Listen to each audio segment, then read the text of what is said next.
بأعيننا ووحينا ولا تخاطبني في الذين ظلموا إنهم مغرقون صدق اللہ العلی العظیم۔ کر لے، کہتے ہیں کہ اس نے یہ کلام خود گڑھ لیا ہے۔ آپ کہتے ہیں کہ اگر میں نے خود گڑھ لیا ہے تو میرے جرم کی ذمہ داری مجھ پر ہی عائد ہوتی ہے، اور تم جو جرائم کرتے ہو میں اس سے بری ہوں۔ اور نوح کو یہ وحی کر دی گئی کہ تمہاری قوم میں سے اب کوئی ایمان نہیں لائے گا سوائے ان لوگوں کے جو پہلے سے ایمان لا چکے ہیں، لہٰذا یہ لوگ جو حرکتیں کرتے رہے ہیں اس پر تم رنجیدہ نہ ہو، اور ہمارے سامنے ہماری وحی سے کشتی بناؤ، اور ظالموں کے بارے میں مجھ سے کوئی بات نہ کرنا، بلا شبہ وہ غرق ہونے والے ہیں۔ تو حضرت نوح ہی کا واقعہ چل رہا ہے اور اسی کا تسلسل ہے جو اس سے پہلے بات ہو رہی تھی۔ حضرت نوح مسلسل اپنی قوم کو نصیحتیں کرتے رہے، انہیں سمجھاتے رہے، اللہ کا پیغام ان تک پہنچانے میں انہوں نے ساری قربانیاں جو دے سکتے تھے دیتے رہے، اور کوئی ایسا موقع ہاتھ سے نہیں جانے دیا جس میں وہ اپنی قوم کو واعظ و نصیحت کر سکتے۔ ہر طریقے سے واعظ کیے، ہر طرح ان کو برداشت کیا، ان کے مظالم کو برداشت کیا، ان کی گستاخیوں کو برداشت کیا، اور ان سے یہ بھی کہہ دیا کہ بھئی دیکھو میں تم سے کوئی اجر نہیں چاہتا اگر تم یہ خیال کرتے ہو کہ میں کوئی مادی مفاد رکھتا ہوں، میرا کوئی غرض ہے، کوئی دنیاوی مفاد ہے، ایسا کچھ نہیں ہے۔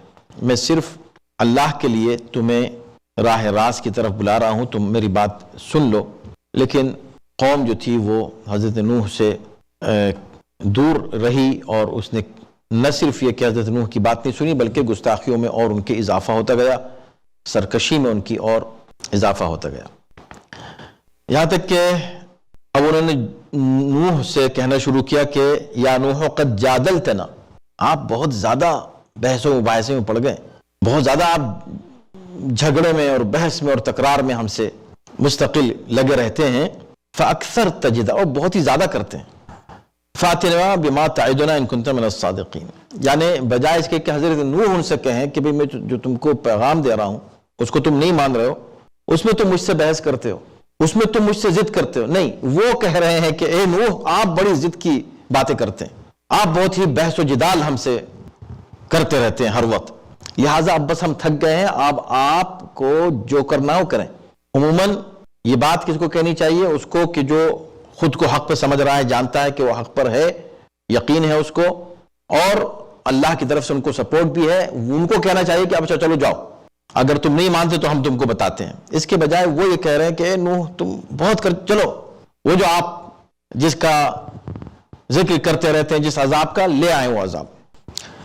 جب یہ بات کہی کہ جائیے وہ عذاب لے آئیں، تو بہت بہترین جواب، اور اس سے بہتر جواب کیا ہو سکتا ہے کہ وہ کہتے ہیں کہ بھئی دیکھو عذاب جو ہے میں نہیں لا رہا ہوں، نہ میں نے یہ کہا کہ میں عذاب لاؤں گا، میں نے یہ کہا کہ اللہ عذاب لائے گا، تو انما یاتیکم بہ اللہ، اللہ ہی عذاب لانے والا ہے، ان شاء، اگر وہ چاہے، وما انتم بمعجزین، اور تم خدا کو مجبور نہیں کر سکتے، خدا کو لاچار نہیں کر سکتے، خدا پر تم غالب آ نہیں سکتے۔ بمعجزین وہی عجز سے ہے، عجز اسی سے، اعجاز، معجزہ، یہ سارے الفاظ اسی سے ہیں، عاجز، تم خدا کو عاجز نہیں کر سکتے۔ یہاں تک گفتگو ہوئی تھی، اس پر ہم بات کر چکے ہیں۔ اب آج کی آیت ہے، اسی سے مربوط ہے، بات آگے بڑھ رہی ہے۔ وَلَا يَنْفَعُكُمْ نُصْحِي إِنْ أَرَدْتُ أَنْ أَنْصَحَ لَكُمْ، تو میں تو مسلسل تمہیں نصیحت کرتا رہا، میں مسلسل تمہیں وعظ کر رہا ہوں، نصیحت کر رہا ہوں، اللہ کا پیغام تم تک پہنچا رہا ہوں، لیکن میں تمہیں نصیحت نہیں کر سکتا، ان اردت، چاہے میں کتنا ہی چاہوں کہ میں تمہاری نصیحت، کہ میں تمہیں نصیحت کروں، میں تمہیں نصیحت نہیں کر سکتا، تمہاری خیر خواہی نہیں کر سکتا۔ ان اردت، اگر میں چاہوں بھی، کیوں؟ لا ينفع، تمہیں کوئی فائدہ نہیں پہنچانے والی ہے، یہ نصیحت تمہیں کوئی فائدہ نہیں پہنچانے والی ہے۔ اب دیکھیں، اس کا مطلب یہ ہوا کہ اب ایک مرحلہ نیا شروع ہوا۔ اب تک جناب نوح اب کتنے سال تک یہ کرتے رہے؟ قرآن نے کہا ہے کہ لبث فیہم 1000 سنۃ الا 50 عاما، 950 سال تک ان کے درمیان رہے۔ یہ حضرت نوح کی عمر کی بات نہیں ہو رہی ہے، حضرت نوح کی تبلیغ کا سلسلہ 950، بہت بڑا، بہت طولانی عرصہ ہے۔ اس عرصے کرتے رہے اور ان کی ہر سرکشی کو نہیں پہنچانے والی. میں جتنا بھی چاہوں کہ میں تمہاری نصیحت میں تم کو نصیحت کروں, اب میں نہیں کر سکتا, یا اگر کروں بھی تو اس کا کوئی فائدہ, لا ینفعکم, کوئی نفع اب اس کو ذہن میں رکھیے گا کہ حضرت نوح نے گویا کہ اپنی طرف سے یہ سٹیٹمنٹ دے دیا جیسے کہ ڈاکٹر ہے, وہ علاج کی کوشش کر رہا ہے, ایک زمانہ گزر گیا, اس نے ہر دوا استعمال کر کے دیکھ لی, اس نے ہر طرح کے آپریشن کر کے دیکھ لی, اور آخر میں اس نے جواب دے دیا, ڈاکٹر نے کہا بھائی دیکھو اب یہ میرا کوئی علاج اس کو فائدہ پہنچانے والا نہیں ہے, اب یہ لا علاج مریض ہے. تو حضرت نوح اب گویا کہ یہ اعلان کر رہے ہیں کہ ان کی قوم لا علاج ہو چکی ہے, اور اگر وہ اور بھی چاہیں کہ کنٹینیو کریں اپنی نصیحت کو, کوئی فائدہ نہیں پہنچنے والا ہے. یہ حضرت نوح کہہ رہے ہیں, سنیے گا کیوں نہیں فائدہ پہنچے گا. ان کان اللہ یرید ان یغویکم, اگر خدا ہی کا ارادہ یہ ہے کہ وہ تم کو گمراہی میں چھوڑ دے تو اب میں کچھ نہیں کر سکتا. اب ایک سٹیٹمنٹ بعد میں آنے والا ہے, لیکن جناب نوح پہلے یہ بات کہہ رہے ہیں. اس کا مطلب یہ ہے کہ وحی الہی سے جناب نوح کو مستقبل کی خبر دی جا چکی ہے یہاں, اور وہ اسی بنیاد پر یہ کہہ رہے ہیں کہ جب خدا ہی کا یہ ارادہ ہو کہ تم کو اس حال پر چھوڑ دے تو میں اب تمہاری نصیحت نہیں کر سکتا, میں تمہیں راہ راست پہ لا نہیں سکتا. اب تک تو امید تھی کہ چلو کوشش کرو, لیکن اب یہ مرحلہ آ گیا ہے کہ میں تمہاری اصلاح نہیں کر سکتا. وجہ یہ ہے کہ اگر خدا ہی یہ چاہے کہ تم کو گمراہی میں رکھے. ان کان اللہ یرید ان یغویکم هو ربکم, وہی تمہارا رب ہے. جب تمہارا رب ہی اب نہیں چاہتا کہ تمہاری ہدایت ہو تو میں کیا کر سکتا ہوں. وَإِلَيْهِ تُرْجَعُونَ, اور تم تو ویسے بھی اب پلٹ کے اسی کی طرف جانے والے ہو. یہ جو عذاب کی باتیں ہو رہی ہیں اور یہ تم مجھے چیلنج کر رہے ہو کہ چلو لے آؤ عذاب جاؤ, یا تم مجھ سے کہتے ہو کہ تم جو ہے اے نوح تم جو ہمیں دھمکی دے رہے ہو, دھمکی میری طرف سے نہیں تھی, اللہ کی جانب سے جو کچھ ہو رہا تھا وہ ہو رہا تھا, اور تم کو بھی پلٹ کر جانا ہے, چاہے عذاب کے ذریعے سے چاہے عام موت کے ذریعے سے, تمہیں تو خدا ہی کی طرف جانا ہے پلٹ کے. یہ بات حضرت نوح کر رہے ہیں. اب دیکھیے ایک سوال پہلے یہاں جو سامنے آ رہا ہے اس کا جواب دے کے ہم آگے بڑھتے ہیں. وہ یہ اکثر اس طرح کی آیتیں آپ کے سامنے آتی ہیں جس میں گمراہی کی نسبت خدا کی طرف دی گئی ہے کہ گمراہ یغویکم, خدا تمہیں گمراہ کرے. تو کیا واقعی خدا گمراہ کرتا ہے؟ حالانکہ ہم نے ترجمہ یہ کیا ہے کہ گمراہی میں چھوڑ دیتا ہے. تو اس کا کیا مطلب ہے؟ اس مطلب وہی ہے جو حضرت نوح خود اپنی طرف سے کہہ رہے ہیں. ایک بیمار ہے, لا علاج ہے, اس کا علاج ہو نہیں سکتا, اور اس میں بھی دو ریزن ہیں اس کا علاج نہ ہو سکنے کے. ایک یہ کہ جو دوا اس کو دی جا رہی ہے وہ نہیں رہا ہے, وہ الٹا ڈاکٹر سے جو ہے لڑنے مرنے پہ آمادہ ہے. میں تو نہیں کھاتا یہ دوا. ارے بھئی تمہارے لیے فائدہ مند, نہیں کھاؤ گے تو مر جاؤ گے, مر جائیں آپ جو کچھ کہہ رہے ہیں کہنے. اس طرح کا اس کا ایٹیٹیوڈ ہے. اس مریض کو کوئی فائدہ پہنچے گا بتائے پوری دنیا میں کوئی انسان؟ ایسا مریض جس کو ڈاکٹر بہترین علاج فراہم کرنا چاہتا ہے, بہترین دوائیں دینا چاہتا ہے, اور بہت جلد اس کو کیور کرنا چاہتا ہے, اس کا علاج کرنا چاہتا ہے, مگر وہ نہیں چاہ رہا, وہ چاہ نہیں رہا, اور الٹا ڈاکٹر سے یا طبیب سے وہ جنگ و جدل پر آمادہ ہے. تو ظاہر سی بات ہے کہ اس کا نتیجہ کیا ہوگا؟ یہ ہوگا کہ چھوڑو اس کے حال پہ چھوڑو, اب کیا کیا جائے. اب یہ مریض, ہم تو زبردستی نہیں کر سکتے نا, زبردستی اس کے منہ میں ہم دوا نہیں ڈال سکتے, دوا تو اسی کو کھانی ہے, ہم صرف مہیا کر سکتے ہیں. وہ اس کو بھی اٹھا کے ادھر پھینک دیتا ہے, اٹھا کے ادھر پھینک دیتا ہے. تو چھوڑ دو اس مریض کو, چھوڑ دو, اس کے حال پہ جاؤ.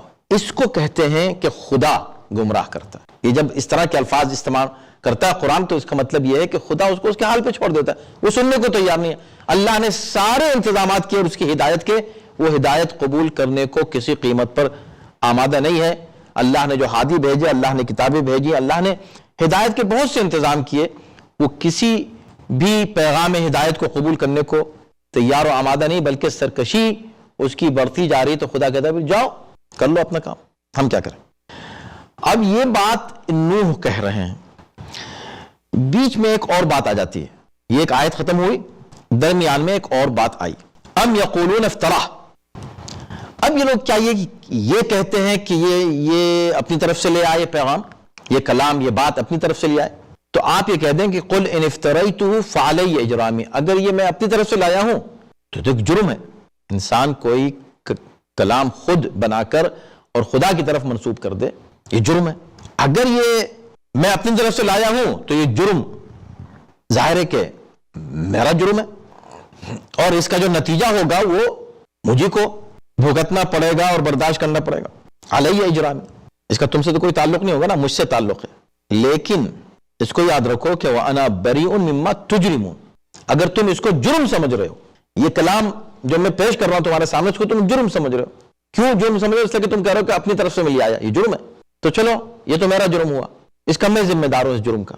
لیکن تم جو جرم کرتے ہو، تم جو گناہ کرتے ہو، تم جو سرکشی اور عناد پر اترے ہوئے ہو، اس کا ذمہ دار کون ہے؟ اس کے ذمہ دار تم خود ہو، اس کا مجھ سے کوئی مطلب نہیں ہے۔ انا بریئن، میں وانا بریئن مما تجرمون، تم جو جرم کرتے ہو اس سے میں بری ہوں، یعنی میرا اس سے کوئی تعلق نہیں ہے۔ اب اس آیت پر ایک بحث ہے مفسرین کے درمیان کہ کس کی بات ہو رہی ہے، یہ بات کون کہہ رہا ہے، اور یہ قل کہہ کر کس سے کہا جا رہا ہے کہ آپ یہ کہہ دیں؟ حضرت نوح ہیں یا رسول اللہ ہیں؟ کس کے لیے بات کہی جا رہی ہے؟ تو کچھ مفسرین کہتے ہیں کہ نہیں، چونکہ آیتوں کا تسلسل چل رہا ہے حضرت نوح کا، تو اس سے حضرت نوح ہی مراد ہے، یعنی حضرت نوح سے بات کی جا رہی ہے۔ لیکن ہمیں لفظ قل جو ہے یہ، اور عام طور پر اس طرح کی یہ جو مضمون ہے، یہ پیغمبر اسلام ہی سے زیادہ تر منسوب ہے اس پورے قرآن میں، اکثر کہ یہ آپ اپنی طرف سے لیا افطرا، اور یہ تو زیادہ قرین قیاس یہ ہے کہ یہ خاتم النبیین صلی اللہ علیہ وآلہ وسلم یہاں مراد ہوں، اور قل سے بات پیغمبر اسلام کے لیے کی جا رہی ہو۔ اوکے بھئی نہیں، وہ تو تسلسل ہے، یہ 4 آیتیں، بلکہ اس سے پہلے کی آیتیں اور بعد کی آیتیں، یہ ساری آیتیں حضرت نوح کے بارے میں، بیچ میں رسول اللہ کے بارے میں کیوں آ جائے گی بات؟ اسی کو عربی میں جملہ معترضہ کہتے ہیں، یعنی کہ ایک ایسا جملہ بیچ میں آ جانا، اس کا بھی مقصد نصیحت ہی ہے، کیونکہ اب یہاں سے اس سے پہلے کی جو آیتیں ہیں وہ ایک مضمون چل رہا ہے کہ جناب نوح کی تبلیغ کا انداز کیا تھا، ان کی قوم کیسے ان کو جواب دے رہی تھی، اور پھر نبی کا جواب، اس جواب الجواب کیا تھا، پھر ان کا جواب کیا تھا، یہ ایک تسلسل چل رہا تھا۔ اب یہاں نتیجہ دیا جا رہا ہے، اب یہاں کے اس کے بعد کی آیت میں نتیجہ دیا جا رہا ہے، تو ان دونوں کے درمیان میں ایک ایسی بات آ گئی جو اس پورے مضمون سے متعلق نہیں ہے، لیکن کسی طرح اس کا تعلق ہے، مقصد ہے یہاں بیچ میں لانے کا، اس کو کہتے ہیں جملہ معترضہ، اور اس کی بہت سی مثالیں قرآن مجید میں موجود ہیں، اس لیے اس سے مراد رسول اللہ ہے۔ اگر آپ یہ کہتے ہیں کہ نہیں تسلسل آیات کا، تو اس سے بھی زیادہ خطرناک وہ ہوگا کہ آپ یہ مانیں کہ یہ حضرت نوح کے لیے ہے، وہاں تسلسل اور بالکل ختم ہوتا جاتا ہے، وہاں تسلسل بالکل ٹوٹ جائے گا اور زیادہ، یہاں تو پھر بھی تسلسل باقی رہے گا، یہ سوچ کر کہ بھئی پہلے کی آیتوں کا جو گویا کہ یہ ایک سلسلہ ہے، وہ ایک مضمون تمام ہوا، بعد میں ایک نیا مضمون عذاب آنے کا شروع ہو رہا ہے، اس سے پہلے صرف نصیحتوں کا تھا، اب عذاب آنے کی بات ہو رہی ہے، بیچ میں یہ بات کہی جا رہی ہے پیغمبر اسلام سے، کیوں؟ اس لیے کہ اس واقعے کو بیان کرنے کا مقصد ہی یہ ہے کہ اس سے جو اس وقت کی جو قوم ہے وہ نصیحت حاصل کرے، ورنہ یہ کوئی کہانی کی کتاب تو نہیں ہے، ہدایت کی کتاب ہے۔ تو اب یہاں پر اس دور کے، چونکہ ابھی آیت پیغمبر اسلام پڑھ کے سنا رہے ہیں، حضرت نوح کا واقعہ پڑھ کے سنا رہے ہیں، اور وہ کہہ رہے ہیں کہ دیکھیں اب یہ واقعے بھی سنانے لگے، یہ کہاں تھے اس وقت موجود، ان کو کیسے پتا حضرت نوح کے ساتھ کیا ہوا، ان کی قوم نے کیا کہا، یہ اپنی طرف سے انہوں نے گڑھ لیا ہے، ایک بات یہ ہے۔ تو اب یہاں پر بہت مناسب ہے یہ کہنا کہ اب پیغمبر ان کو آگاہ کر دیں، دیکھو بالکل تم وہی حرکتیں کر رہے ہو جو قوم نوح نے کی تھی، اور میں تم کو ویسے ہی نصیحت کرنا چاہتا ہوں جیسے نوح نے نصیحت کی تھی۔ یہاں پر یہ بات درمیان میں اس لیے آئی۔ اب یہ ہے کہ بھی تسلسل کیسے ٹوٹے گا اگر ہم اس کو تو نوح کے لیے مانیں گے، اس لیے کہ حضرت نوح کے تعلق سے غائب کے صیغے استعمال ہو رہے ہیں، نوح نے کہا، انہوں نے کہا، تو انہوں نے جواب دیا، تو انہوں نے جواب دیا، غائب کے صیغے، تھرڈ پرسن کی بات ہو رہی ہے۔ یہاں پر خطاب ہے، متکلم کا صیغہ ہے، قل کہہ دو، اب یہ خطاب ایک دم کہہ دو کس سے بات ہو رہی ہے، تو تسلسل تو ٹوٹ گیا۔ اس کا مطلب یہ کہ وہ موضوع الگ ہے، یہ موضوع الگ ہے، درمیان میں یہ آیت ایک غرض سے آئی ہے، اس لیے کہ پیغمبر یہ آیتیں انہی کو پڑھ کے سنا رہے تھے مشرکین کو، اور وہ انکار کر رہے تھے. تو اب پیغمبر کو ان کو جواب دینا ہے اور ان کو یاد دلانا ہے کہ اس گفتگو کا مقصد کیا ہے. اور ساتھ ہی ساتھ خود مسلمانوں کو بھی، اب بات کی جو آیتیں ہیں نا وہ مسلمانوں کے لیے درس ہیں اور نصیحت ہیں. تو یہاں تک بات آ گئی. اب آئیے اس کی بات کی آیت. ایک صلوات پڑھیں محمد والے محمد پر. تو یہ آیت 35 کی بات ہو گئی کہ بھئی ام یقولون افترا، یہ لوگ کہتے ہیں کہ اپنی طرف سے لے آئے.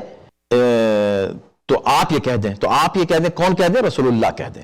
یہ زیادہ جو ہے یہ مفہوم اس جگہ قابل قبول ہے.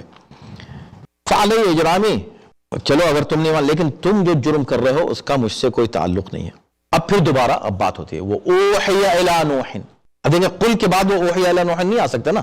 اس سے پہلے قال یا نوح قد جادلتنا، وہ لوگ نوح سے کہہ رہے ہیں، اور بیچ میں قل آ رہا ہے، خطاب کے صیغے ہیں، متکلم کے صیغے ہیں. اب یہاں وہ اوحی الی نوح، اب نوح کو اللہ کی طرف سے وحی آتی ہے انہ لن یؤمن من قومک. اب توجہ کیجئے گا کہ آیت نمبر 34 میں جو نوح نے جو بات کہی تقریباً وہی بات اب یہاں کہی جا رہی ہے، لیکن نوح پہلے اس کو ڈسکلوز کر چکے ہیں. دیکھو تمہارا یہ حال ہے کہ تم کو اب میرا نصیحت کرنا کوئی فائدہ نہیں پہنچائے گا. خدا کیا کہہ رہا ہے؟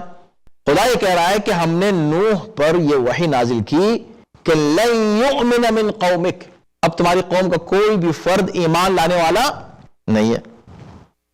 الا من قد آمن، علاوہ ان کے جو آلریڈی ایمان لا چکے ہیں. ان کے علاوہ آپ کوئی بھی نیا آدمی ایمان لینے والا ہے جب نہیں لانے والا ہے. کون کہہ رہا ہے؟ یہ خدا کہہ رہا ہے. اب یہ علم غیب تو خدا ہی کو ہے نا کہ آگے کیا ہونے والا ہے. ہو سکتا ہے کل کوئی کسی کا دل بدل جائے، ایمان لے آئے کہ نہیں. خدا نے کہا نہیں یہ لوگ ایمان نہیں، مجھے معلوم ہے نا. خدا کہتا ہے مجھے علم ہے یہ ایمان نہیں لانے والے ہیں. اے نوح یہ لوگ ایمان لانے والے نہیں ہیں. الا من قد، ہاں جو لوگ ایمان لے آئے بس ختم.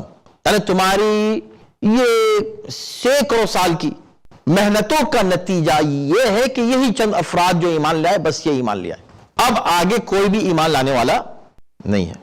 الا من قد آمن، علاوہ جو ایمان لے آئے ہیں. فلا تبتئس بما كانوا يفعلون. عجیب ہے یہ قرآن، سبحان اللہ. اب چونکہ خدا یہ نوح کو خبر دے رہا ہے، کس نوح کو؟ جنہیں معلم بنا کر بھیجا گیا، جنہیں مبلغ بنا کر بھیجا گیا، جنہیں ناصح بنا کر بھیجا گیا، جو اللہ کا پیغام دے رہے ہیں، جو لوگوں کو صراط مستقیم کی دعوت دے رہے ہیں. ایک ٹیچر ہے، اس کو محبت ہوتی ہے اپنے اسٹوڈنٹس سے، کتنا ہی نالائق ہو پھر بھی اس کی کوشش ہوتی ہے کہ کسی طرح سدھر جائے، ٹھیک ہو جائے، تعلیم حاصل کر کے تھوڑا آگے بڑھے، ترقی کرے. یہ جو مخلص ٹیچر ہوتا ہے اس کی یہ خواہش ہوتی ہے. اب ظاہر سی بات ہے کہ یہ اللہ کی طرف سے جناب نوح کو جب یہ خبر ملے گی تو ان کو تکلیف ہوگی کہ اب تمہاری نصیحت کا کوئی آگے اثر ہونے والا نہیں. تو خدا ان کی تسلی کے لیے یہ جملہ کہہ رہا ہے، فلا تبتئس بما كانوا يفعلون. اے نوح یہ لوگ جو حرکتیں کرتے ہیں اس پر آپ رنجیدہ نہ ہوں. آپ کو فکر نہیں ہونی چاہیے کہ میری قوم نے یہ کر دیا، ہائے اب میری قوم والے جو ہے ٹھیک نہیں ہوں گے، ہائے میری قوم کے لوگ اب صحیح نہیں ہوں گے. آپ اس پریشانی میں پڑیں، ایسا اب نہیں ہونا چاہیے. دیکھیں یہ تمام انبیاء آخری لمحات تک اپنے جو دشمن ہیں ان تک کو راہ راست پر لانے کی کوشش اور کاوش کرتے ہیں آخری لمحات، کیونکہ ان کو کوئی غرض قوم سے نہیں ہوتی. ان کی خواہش ساری یہ ہوتی ہے کہ قوم راہ راست پر آ جائے. مقصد ان کا یہ ہوتا ہے کہ قوم جو ہے وہ سدھر جائے. چنانچہ خود پیغمبر اسلام صلی اللہ علیہ وآلہ وسلم کے لیے قرآن میں متعدد جگہ ہم پاتے ہیں کہ پیغمبر اتنا فکر مند رہتے تھے کہ اس کے بارے میں انہی سرکش اور ظالم اور اذیت دینے والے کافر اور مشرک اور منافق، ان کے لیے پیغمبر اسلام کی ہر لمحہ خواہش ہوتی تھی کہ یہ لوگ ایمان لے آئیں اور یہ لوگ اللہ کے پیغام کو قبول کر لیں، صراط مستقیم پر آ جائیں. اور جب دیکھتے تھے کہ نہیں آ رہے ہیں، نہیں سن رہے، تو تکلیف ہوتی تھی، اذیت میں مبتلا رہتے تھے. تو قرآن نے یہاں تک کہہ دیا کہ دیکھیں ان کی کیفیت کیا ہوتی تھی رسول اللہ کی، کہ لعلک باخع نفسک الا یکونوا مؤمنین، کہ اے نبی تم تو اپنی جان دیے دے رہے ہو اس افسوس میں کہ یہ مومن کیوں نہیں ہو جاتے. یہ نہیں ہوں گے مومن، تم رنجیدہ نہ ہو، تم اس کا اثر اپنے اوپر مت لو. مگر چونکہ وہ مبلغ ہیں، چونکہ وہ ٹیچر ہیں، معلم ہیں، وہ چاہتے ہیں کہ نہیں سب صراط مستقیم پر آ جائیں. نہیں آئیں گے. تم اس کا رنج مت لو، تم مغموم نہ ہو. یہ بات پیغمبر اسلام سے کہی گئی. تو خیر اب دیکھیں یہاں تک آیت نمبر 36 تک ہم نے پڑھا ہے. 3 آیتیں ہو گئی ہیں. اس میں آیت نمبر 34 میں یعنی پہلی آیت جو تھی اس سیٹ کی آیات کے، اس میں خود جناب نوح انہیں مطلع کر رہے ہیں کہ اب میری نصیحت تمہیں فائدہ پہنچانے والی نہیں ہے. اس کا مطلب ہے کہ یہ خبر اللہ انہیں پہلے ہی دے چکا ہے حضرت نوح کو. اور پھر جناب نوح ہی یہ بات کہہ رہے ہیں خدا ہی کی طرف نسبت دے کے کہ جب خدا ہی یہ چاہے تو میں کیا کر سکتا ہوں، اب میں کچھ نہیں کر سکتا، اس لیے کہ اب خدا کی طرف سے یہ اعلان ہو گیا. خدا نے ڈکلیئر کر دیا، یعنی خدا نے ڈکلیئر کر دیا کہ اب تم ایمان نہیں لا سکتے. یہی بات خدا یہاں کہہ رہا ہے کہ اب یہ لوگ ایمان نہیں لا سکتے. اب اگر آپ سورہ نوح پڑھیں، کچھ آیات کو دوسرے آیات سے ملا کے دیکھیں تو آپ کو اور لطف آئے گا. انداز آپ دیکھیں کہ جناب نوح نے سورہ نوح کی آیات میں وہ کہتے ہیں کہ قال رب انی دعوت قومی لیلا ونہارا. اب ان کا درد دیکھیں، ایک نبی کا درد دیکھیں، درد دل ہے یہ. اب اللہ سے خطاب کرتے ہیں کہ یا اللہ اے میرے رب، میں نے اپنی قوم کو، آخری لمحات میں بھی کیا کہہ رہے ہیں، اپنی قوم کو، انی دعوت قومی، میں نے اپنی قوم کو دن اور رات دعوت دی. فلم یزدہم دعائی الا فرارا، لیکن اے پروردگار میرے اس بلانے کا نتیجہ علاوہ فرار کے اور کچھ نہیں. کلما دعوتہم لتغفر لہم، میں جب بھی ان کو بلاتا تھا کہ تو یا اللہ ان کی مغفرت فرما. جعلوا اصابعہم فی آذانہم، تو اپنی انگلیاں اپنے کانوں میں دے لیا کرتے تھے یہ لوگ. واستغشوا ثیابہم، اور اپنے چہرے کے اوپر اپنے کپڑے ڈال لیا کرتے تھے. وَأَصَرُّوا وَاسْتَكْبَرُوا اسْتِكْبَارًا، اور ضد پہ اڑ گئے تھے اور تکبر کا مظاہرہ کرتے تھے، بہت ہی زیادہ تکبر. پھر بھی میں ان کو ثم انی دعوتہم جہارا، میں نے کھل کے ان کو آواز دی، آؤ اے میری قوم کے لوگوں میری بات سنو، میں اللہ کی طرف سے نبی بن کر ہر بات میں ان کو بتا رہا ہوں جہارا، کھل کے. ثم انی اعلنت لہم، اعلان بھی کر رہا ہوں. واسررت لہم اسرارا، پھر میں نے خفیہ طور پر بھی ان کو رازدارانہ انداز میں ان کو بلانے کی کوشش کی، مان کر نہیں دیے. تو اس کا مطلب یہ ہے کہ اب یہ جو قوم کے بارے میں اب جو فیصلہ ہونے والا ہے، یہ فیصلہ خود جسے خدا نے مبلغ بنا کر بھیجا، ان کا اپنا آبزرویشن یہ ہے کہ یا اللہ یہ حال ہے میری قوم کا، اور پھر خدا کا فیصلہ آتا ہے. اور جب ہم دیکھتے ہیں کہ یہاں خدا یہ کہہ رہا ہے کہ بھئی اب تمہاری قوم میں سے کوئی شخص ایمان نہیں لانے والا ہے. آیت نمبر 36 سورہ ہود کی جو ہم پڑھ رہے ہیں، اس کو آیت نمبر 26 اور 27 سے ملا کے دیکھیں سورہ نوح کی، تو آپ دیکھیں کہ کیا کمبینیشن ہے. وہاں نوح کہہ رہے ہیں، اب جناب نوح کی زبانی عذاب کی بددعا آ رہی ہے سورہ نوح میں. کیا انداز ہے، کیا کہہ رہے ہیں حضرت نوح؟ وَقَالَ نُوحٌ رَبِّ لَا تَذَرْ عَلَى الْأَرْضِ مِنَ الْكَافِرِينَ دَيَّارًا، یا اللہ اب اس زمین پر کسی کافر کو زندہ نہ چھوڑنا. انتہا ہو گئی. وہ نبی کی جو آخری لمحات تک یہ چاہ رہا ہے کہ یہ امت سدھر جائے، اب اتنی شدت سے خدا سے یہ بددعا کر رہا ہے کہ یا اللہ ان پر عذاب آ جائے. کیوں؟ تو خود کہتے ہیں انک ان تذرہم، اس لیے کہ یہ قوم اس منزل پر پہنچ گئی، اس مرحلے پہ آ گئی ہے. ان تذرہم، اگر تو ان کو چھوڑ دے گا یا اللہ، یضل عبادک، تو یہ باقی بندوں کو گمراہ کر دیں گے. یعنی جو لوگ ایمان لے آئے نا ان کو پھر گمراہ کر دیں گے. وَلَا يَلِدُوا إِلَّا فَاجِرًا كَفَّارًا، ان کی اولادیں بھی ہوں گی تو فاجر و کافر ہوں گی. اولادیں بھی یعنی کہ اب نسلیں بھی ان کی خراب اور بگڑی ہوئی آئیں گی، اب نسل بھی ان کی ٹھیک نہیں ہو سکتی. ایک منزل ایسی آتی ہے کہ قوم اتنی بگڑ جاتی ہے کہ اب اس سے تو امید ختم ہو جاتی ہے، نہیں اس کی نسلوں سے بھی. کیوں؟ اس لیے کہ آخر میں وہ بچے انہی کی گود میں پلنے والے ہیں، یہی پرورش دینے والے ان بچوں کو، تو اولادیں بھی نسلیں بھی ان کی خراب پیدا ہوں گی. یہ جناب نوح کہہ رہے ہیں. اور یہاں خدا کیا کہہ رہا ہے؟ یہی بات خدا کہہ رہا ہے کہ اب بس اے نوح، اب معاملہ ختم ہو رہا ہے، اس لیے کہ تمہاری قوم اب ایمان لانے والی نہیں ہے اور تمہیں ان پر کوئی افسوس کی ضرورت بھی نہیں ہے. اب کیا ہوگا پھر؟ تو کیا ہوگا؟ تبلیغ بند کر دیں؟ کہاں نہیں، اب تبلیغ ختم. دیکھیں رسول اللہ بھی آخری لمحات تک تبلیغ کرتے کہ ان کو معلوم تھا کہ کیا ہونے والا ہے. سب معلوم تھا، لیکن آخری لمحات تک ایک نبی ہے، اس کی خواہش ہوتی ہے کہ میری امت میری بات سن لے، میری بات مان لے، آج نہیں کل مان لے۔ گستاخی کی گئی، نبی کی شان میں گستاخی ہوئی۔ کلا و قلم لاؤ میں لکھ کے دے دوں تمہیں، کیوں؟ آخری لمحات زندگی کے، اس میں قلم اور دوات مانگ رہے ہیں امت سے، کیوں؟ کہ لاؤ میں کوئی ایسی چیز لکھ دوں کہ تم کبھی گمراہ نہ ہو۔ دیکھیں آپ درد دل دیکھیں، اس لیے کہ نظریں دیکھ رہی ہیں کہ میرے مرنے کے بعد کیا ہونے والا ہے، میں اس دنیا سے چلے جاؤں گا تو یہ امت میری کیا کرنے والی ہے۔ ان کو کچھ نصیحت آخر جاتے جاتے ایک نصیحت کر دوں، انہوں نے کہا نہیں ان کا دماغ کام نہیں کر رہا ہے، ان کو چھوڑ دو۔ اس گستاخی کو برداشت کیا، برداشت کر کے خاموش ہوئے۔ لوگ کہتے لکھ دیتے، پھر بعد میں لکھ دیتے، ہاں لکھا، دیکھو ساری کتابیں بھری ہوئی ہیں۔ اب ظاہر سی بات ہے کہ اگر اس طرح پھر لکھتے تو پھر ہر مسلمان آج اسی طرح گستاخی کرتا، کہتا ہاں لکھا تو تھا لیکن اس وقت ان کا کام، ان کا دماغ کام نہیں کر رہا تھا۔ ہاں صحیح ہے، موجود تو ہے، یہ بات کہی تھی، لکھی تھی، مگر دماغ کام نہیں کر رہا تھا اس وقت، اس لیے یہ ویلڈ نہیں ہے۔ ہر مسلمان کا تو مسلمانوں کو گستاخی سے بچا لیا رسول اللہ نے، کہا اب میں نہیں لکھوں گا، اس وقت لکھوں گا تو نہیں، مگر کہہ دوں گا وہی بات، انی تارک فیکم الثقلین۔ بالکل آپ لفظ سے لفظ ملا کے دیکھ لیں، وہاں بھی کہا تھا لن تضلوا بعدی ابدا، یہاں بھی لفظ لن تضلوا بعدی ابدا، ایک ہی لفظ استعمال کیا دونوں جگہ۔ وہاں کہا لاؤ لکھ دوں تاکہ تم کبھی گمراہ نہیں ہو، یہاں کہا کہ بھئی میں قرآن اور اپنے اہل بیت کو چھوڑ رہا ہوں تاکہ تم گمراہ نہ ہو۔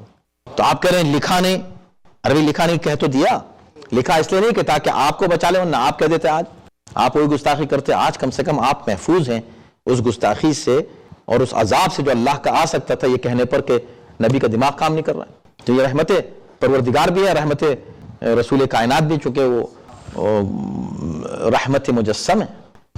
آخری لمحات تک نبی کی کوشش کیا ہوتی ہے؟ بچانا۔ امام حسن نے آخری وقت تک، حضرت علی نے آخری وقت تک، یعنی آخری وقت تک جنگ کے لیے تیار ہیں دونوں، بالکل آمنے سامنے دونوں لشکر آ گئے ہیں۔ امیر المومنین اعلان کرتے ہیں کہ دیکھو ہم آ تو گئے ہیں لیکن ہم ابتدا نہیں کریں گے جنگ کی، ابھی بھی ہم ابتدا نہیں کریں گے جب تک وہاں سے ابتدا نہیں ہوئی، ابتدا نہیں کی۔ اگر وہاں سے بھی یہی فیصلہ ہوتا کہ ہم بھی ابتدا نہیں کریں گے تو کھڑے رہتے دونوں لشکر، جنگ ہی نہیں ہوتی، آخر میں کیا ہوتا؟ جنگ ہوتی نہیں۔ تو اللہ کی طرف سے جو نمائندہ ہوتا ہے وہ آخری لمحات تک فتنہ و فساد کو دور کرنے کی کوشش۔ امام حسین نے کیا کیا؟ امام حسن نے وہ جنگ کرتے رہتے، آخری وقت تک جنگ کرتے رہتے، ٹھیک ہے، جنگ کرتے کرتے وہ جیت جاتا اور یہ شہید ہو جاتے تو الگ بات ہے، لیکن کیا ہوتا؟ لاکھوں لوگ مارے جاتے، لاکھوں، ان سب کو بچا لیا کہ جاؤ مجھے حکومت کی ضرورت نہیں ہے، حکومت تم لے جاؤ، امامت تو پھر بھی رہے گی۔ امام حسین نے یہ کیا، آخری لمحات تک سب بچے شہید ہو گئے، سب لوگ اکیلے رہ گئے، اس وقت بھی نصیحت کر رہے ہیں اب بھی سن لو، اب بھی مان لو۔ یہ حضرت نوح کا معاملہ، حضرت نوح آخری لمحوں تک کہہ کہ اب آخر میں عذاب مانگ رہے ہیں، خدا آخر میں عذاب دے رہا ہے۔ اب دیکھیں رحمت خدا، بس یہیں پر تمام ہو گئے، 2-3 منٹ رہ گئے، اور یہ جو چوتھی آیت ہے یہ بعد کی آیات سے مربوط ہے، تھوڑی سی بات کر کے یہاں انشاءاللہ اگلے ہفتے بات کریں گے، اگلے درس میں، شاید اگلے ہفتے درس نہ ہو لیکن ہم اگلے درس میں یہ بات کریں گے۔ اب یہاں جب یہ طے ہو گیا کہ اب عذاب آنا ہے، خدا نے بھی کہتا ہے کہ اب تم ان پر افسوس مت کرنا جو کچھ ان کے ساتھ ہونے والا ہے، اب تبلیغ کا کوئی اثر نہیں ہونے والا ہے، کوئی فائدہ نہیں۔ اب کیا ہوگا؟ عذاب آئے گا۔ نوح نے بھی عذاب مانگ لیا۔ اب سوچیں، دیکھیں، یہ ہے اسلام اور یہ ہے دین۔ تو ایسا نہیں ہوا کہ پھر عذاب آ گیا ہو فوراً، پھر کیا ہوا؟ اب حضرت نوح سے کہا جاتا ہے، یہ مرحلے دیکھیں، وَاصْنَعِ الْفُلْكَ بِأَعْيُنِنَا وَوَحْيِنَا، اے نوح، اب یہ ماننے والے تو نہیں ہیں لیکن ہمارا عدل ہے اور ہمارا فضل ہے، اس سے پہلے کہ ہم عذاب نازل کریں ایک حجت اور ہم تمام کر رہے ہیں کہ اس عذاب سے بچنے کے لیے ہمیں کشتی تیار کیے دیتے ہیں، جو اس میں آ جائے گا عذاب سے بچ جائے گا۔